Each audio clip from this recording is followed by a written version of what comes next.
Você sabia que esse vídeo rodou o mundo inteiro e ninguém sabe explicar direito o que aconteceu? Bom, até hoje, investigadores e várias pessoas tentaram decifrar o que realmente aconteceu depois dessa cena. Só que quanto mais você descobre sobre o lugar onde isso aconteceu, mais a história começa a ficar estranha. Para quem ainda não me conhece, eu sou o Scarface e hoje a gente vai falar de um dos casos mais estranhos e perturbadores que eu já encontrei, o caso Elisa Lam. E se você curte mergulhar nesses mistérios, já se inscreve e ativa o sino, porque em vez da gente só contar a história, a gente mergulha nela.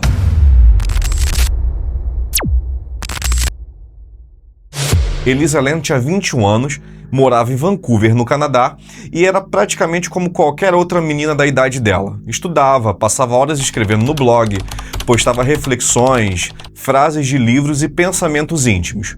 No Tumblr, ela falava de livros, música, sentimentos, nada muito diferente de qualquer outra jovem de 20 e poucos anos. A vida dela era simples, calma, até monótona em alguns momentos. E eu acho que talvez por isso que ela tenha sentido a vontade de mudar um pouco o ritmo, entende? Ela queria viver alguma coisa que só fosse dela, uma aventura que saísse da rotina, que mostrasse que ela podia ser independente, até que ela decidiu viajar sozinha pela costa oeste dos Estados Unidos. Sair da bolha, se aventurar, viver uma experiência que ela poderia levar para a vida inteira. Bom, e foi a partir disso que ela chegou em Los Angeles, na Califórnia.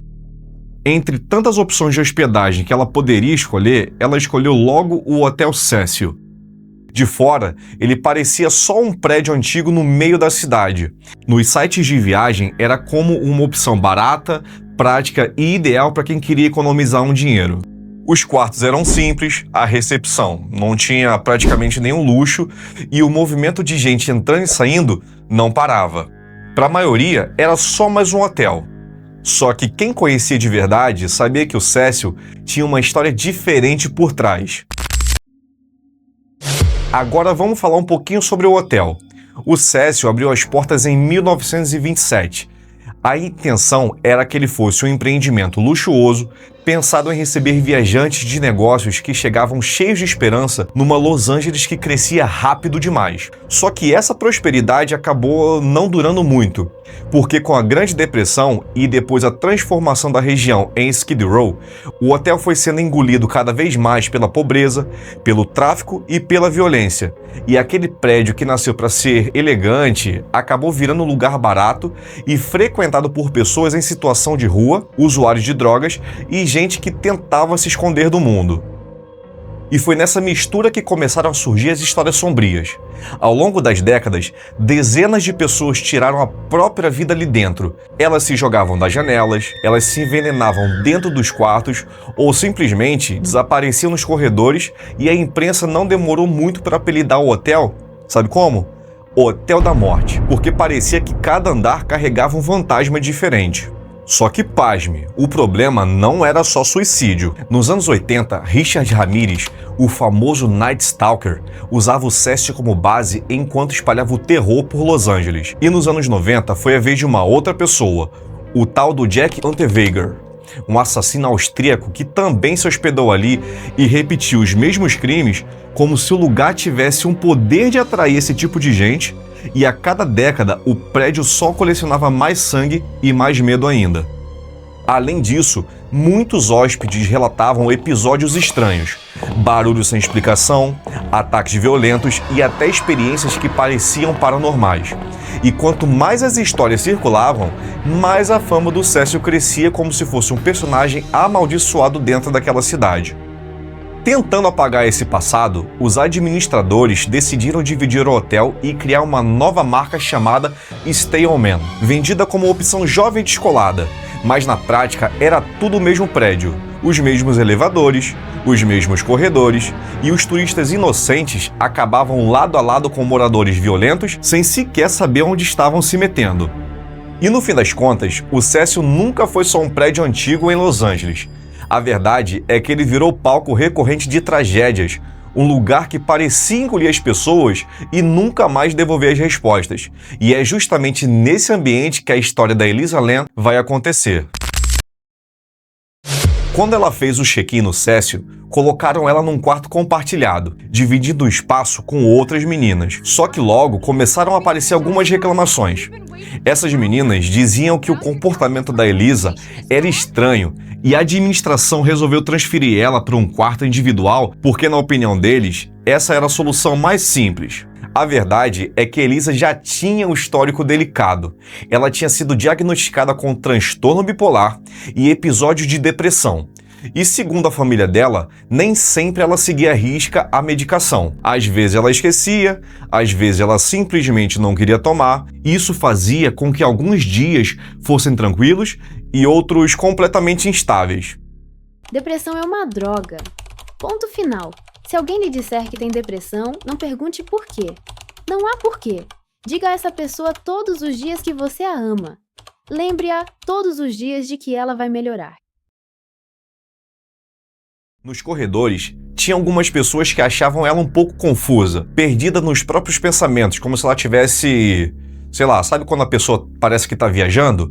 Então, e quem já conviveu com isso, sabe como esses altos e baixos podem ser um pouco complicados. Alguns avistamentos dela só deixaram um pouco tudo mais nebuloso. Algumas versões dizem que Elisa estava numa loja próxima conversando normalmente com a dona e até comprou alguns presentes. Outras apontam que ela teria ido para uma biblioteca da região, mas esses registros nunca foram confirmados e até hoje existe uma certa dúvida onde exatamente ela estava. Esses relatos, que mais tarde seriam utilizados pela polícia como uma justificativa fácil, na época só aumentaram a sensação de que alguma coisa estava errada, porque cada relato parecia que Elisa estava num estado diferente, como se fosse impossível entender o que realmente se passava com ela. E aí veio o dia 31 de janeiro de 2013. Elisa simplesmente sumiu do mapa. Não respondia mensagem, não apareceu nos compromissos e não deu sinal nenhum de vida.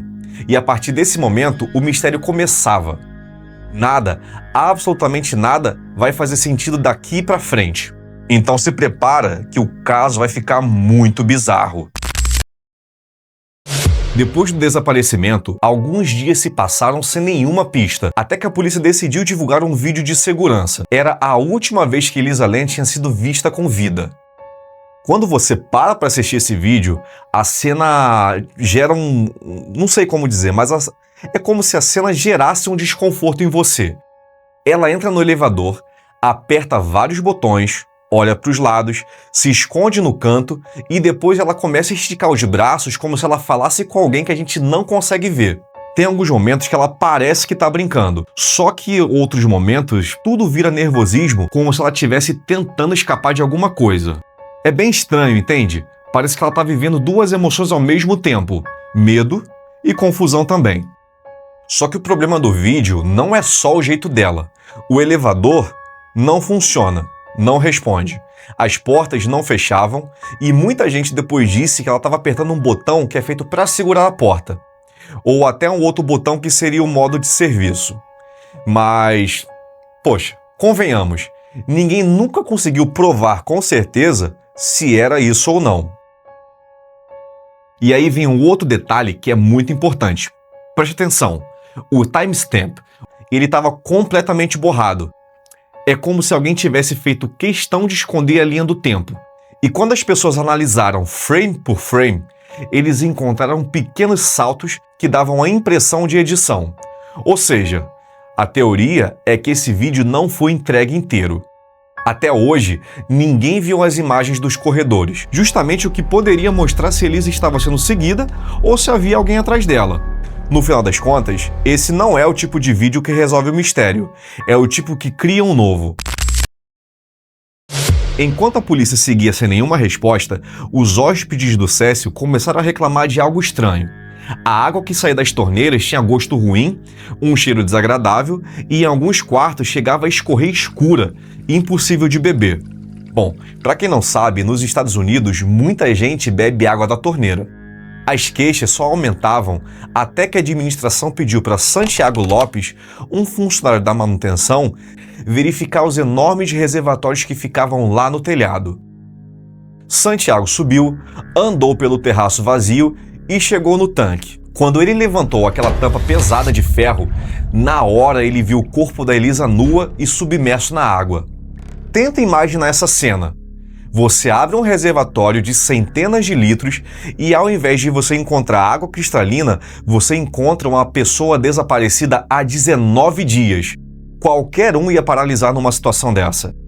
No depoimento de Santiago, ele disse que a tampa estava fechada quando ele chegou e por isso ele precisou abrir para olhar lá dentro. Mas depois, a polícia e até o legista afirmaram uma coisa totalmente diferente. Disseram que a tampa na verdade estava aberta, só que esse detalhe que muita gente tenta minimizar faz toda a diferença. Porque se essa tampa estava fechada, alguém tem que ter fechado ela depois que Elisa entrou. Mas se a tampa estava aberta, por que até hoje não existe consenso entre as pessoas que viram a cena? E agora tem outro detalhe. O acesso ao telhado deveria estar trancado, protegido por alarmes que disparariam se alguém tentasse passar. Mas também existiam escadas externas de incêndio que levavam direto para o terraço. Então, como que a Elisa conseguiu chegar lá sem chamar nenhuma atenção? Ela subiu sozinha ou alguém levou? A verdade é que o que deveria acabar com o mistério só abriu novas perguntas. E mesmo assim, pouco tempo depois veio um laudo oficial com uma explicação simples demais para tudo isso. Pouco tempo depois, essa tal explicação oficial foi divulgada. O legista do condado de Los Angeles divulgou o laudo final e registrou a morte de Elisa Lam como afogamento acidental. Nada de homicídio, nada de interferência de terceiros. Caso encerrado. Só que não é simples assim. O primeiro laudo saiu como inconclusivo, sem conseguir determinar exatamente a causa da morte. Depois, pediram novos testes, mas esses também não apontaram nada diferente. E para piorar, os documentos que chegaram ao público tinham rasuras, trechos apagados, o que só aumentava a desconfiança de que havia mais coisa sendo escondida do que revelada. O que eles decidiram registrar no fim foi que Elisa tinha transtorno bipolar e que isso teria sido um fator importante. A toxicologia mostrava a presença de alguns medicamentos que ela usava, só que não todos, e em níveis diferentes do esperado, o que levou à dúvida se ela realmente estava tomando tudo como deveria. Oficialmente, disseram que não havia sinais de violência, marcas de luta e nem vestígios de abuso, mas essa parte também nunca ficou clara, porque o próprio relatório é cheio de lacunas, descrições genéricas, como se tivesse sido montado para encerrar a investigação ao invés de explicar o que realmente aconteceu. Até porque a mídia estava em peso em cima desse caso. E é aqui que a conspiração ganha força, porque se os laudos foram inconclusivos, rasurados e cheios de buracos, será que a função desses documentos era revelar a verdade ou só colocar um ponto final numa história que ninguém queria aprofundar? Depois do laudo oficial, o público não comprou a ideia de que era um simples afogamento acidental, e foi aí que começaram a surgir as teorias. A primeira é a mais óbvia de todos, é justamente essa linha oficial. Elisa teria tido um surto, subido sozinha até o telhado, encontrado um jeito de entrar no tanque e se afogado. Mas quanto mais você olha para os detalhes, menos essa explicação faz sentido. Uma segunda teoria fala em negligência do hotel, porque se o acesso ao telhado tinha que estar trancado e protegido por alarmes, como que ela conseguiu chegar lá sem ser impedida? E se qualquer hóspede conseguir andar livremente pelos corredores e elevadores, isso também mostra o quanto Cécio falhava em oferecer segurança mínima. Mas olha só, muita gente acredita numa terceira possibilidade: homicídio seguido de encobrimento. As edições suspeitas no vídeo do elevador, a contradição sobre a tampa estar aberta ou fechada, os laudos rasurados. Cada peça parece apontar para uma versão que nunca foi revelada oficialmente. Alguém poderia ter levado Elisa até o telhado, eliminado qualquer prova e fechado o caso rápido demais. E aí entra um lado mais cultural, o chamado Elevator Game. Em português, jogo do elevador. Um ritual popularizado na Coreia do Sul, onde a pessoa entra sozinha no elevador, aperta uma sequência específica de botões e, segundo a lenda, acaba entrando em uma outra dimensão. Tá de sacanagem, né? Muitos viram uma semelhança entre os gestos de Elisa no vídeo e os movimentos desse jogo. Coincidência? Influência cultural? Ou alguma coisa além da lógica? E claro, sempre existe a explicação paranormal. O Cécio tem um histórico tão pesado de mortes e tragédias que muita gente acredita que a energia do lugar em si já seria suficiente para enlouquecer uma pessoa. Que Elisa não estava sozinha naquele elevador. Só que, infelizmente, não dá para ver quem estava com ela. Agora, deixa eu te contar um detalhe pesado. Esse aqui nem estava no roteiro. De 1924, quando o hotel foi aberto, até o ano da morte da Elisa em 2013, o Cécio tinha 17 mortes registradas. 17! Mas espera, ainda não acabou. Uma ex-gerente chamada Amy Price, que trabalhou lá de 2007 até 2017, disse que foram registradas 80 mortes. Você tem noção disso? Eu não consigo pensar em nenhum outro local desse mesmo tipo que tenha tantas mortes registradas. E aí eu fico me perguntando, você conhece algum? Se você conhece, deixa aqui nos comentários. A verdade é que nenhuma dessas teorias fecha completamente, porque a explicação oficial nunca deu conta dos detalhes, e talvez nunca vá. O filme Água Negra, como ficou conhecido no Brasil, foi lançado no Japão em 2002, só que ele fez tanto sucesso que acabou sendo regravado em 2005 nos Estados Unidos. E é justamente aí que a coisa começa a ficar perturbadora, porque a trama desses filmes guarda paralelos quase inacreditáveis com a história real da Elisa Lam. No remake de Hollywood, estrelado por Jennifer Connelly, uma mãe e uma filha se mudam para um hotel em estado decadente. E logo começaram os problemas. Água escura escorrendo pelo teto, pelas torneiras, elevador quebrado e infiltrações por toda parte. Até que a verdade aparece. Uma menina chamada Natasha havia desaparecido e seu corpo é encontrado dentro da caixa d'água no topo do prédio. Ninguém sabia ao certo quanto tempo ela estava lá. E detalhe, essa personagem utilizava um casaco vermelho muito parecido com o casaco da Elisa nesse vídeo do elevador. Agora para e pensa. Um prédio velho, água escura, uma menina desaparecida, um corpo boiando dentro de um reservatório, usando a mesma cor de roupa, e tudo isso filmado mais de 10 anos antes dessa tragédia real. Coincidência demais, né? Tem como explicar isso? Olha, mãe, Hello Kitty, achei uma mochila da Hello Kitty. Como deixam essa porta aberta? Não tem nenhuma mureta aqui, isso é uma irresponsabilidade. Ela devia estar trancada. Mas não estava. E como se não bastasse, no mesmo período em que Elisa desapareceu, Skid Row enfrentava um surto de tuberculose. E o nome usado pelos médicos para esse exame, olha só, o nome era Lam Elisa.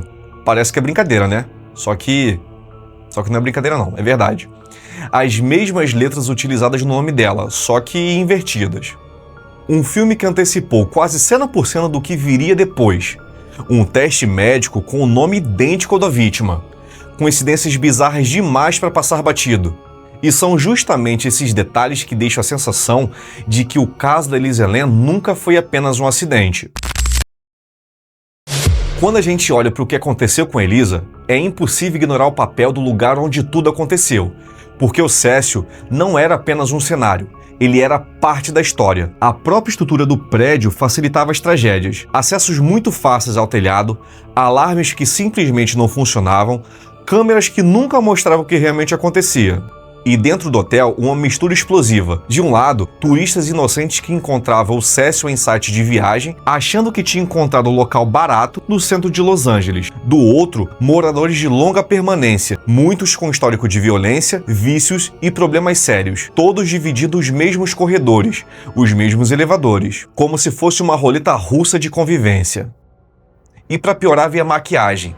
Lembra que eu te falei que eles criaram uma parte do hotel e renomearam como Stay On Me? Isso foi vendido como um hotel jovem e moderno, só que no fim era o mesmo prédio com os mesmos problemas. Uma propaganda que enganava turistas do mundo inteiro que nunca eram avisados do que realmente os esperava atrás daquelas paredes. O Cécio acumulava históricos de violações, processos e chamados policiais ignorados. Quantas vezes autoridades foram chamadas ali e simplesmente fingiram que não viram nada? Era como se o hotel tivesse se tornado um buraco negro de tragédias, onde tudo podia acontecer sem nenhuma consequência real. No fim, o Cécio não apenas abrigava tragédias, ele criava as condições perfeitas para que elas acontecessem. E a tese conspiratória é direta. Sem as falhas desse hotel, a morte de Elisa não teria acontecido. Quando a gente junta todas as peças, o quebra-cabeça só fica mais estranho. Um vídeo de elevador claramente editado, uma tampa de caixa d'água que nunca teve uma versão oficial, um laudo cheio de rasuras e contradições, e um hotel que tentou esconder o próprio passado sombrio trocando de nome, como se uma nova fachada fosse suficiente para apagar décadas de tragédia. O caso Elisa Lam nunca foi só sobre uma jovem desaparecida, é sobre um prédio que parece engolir histórias de morte, geração após geração. Um lugar onde nada é tão simples quanto parece, e onde cada detalhe deixa mais perguntas do que respostas. E talvez essa seja a verdade incômoda. A gente nunca vai ter todas as respostas. Mas e você? O que acha? Foi acidente? Negligência? Conspiração? Ou o Cécio é mais do que um hotel, e sim um personagem ativo nesse mistério? Deixa sua opinião aí nos comentários, porque o debate sobre o caso Elisa Lam tá longe de acabar.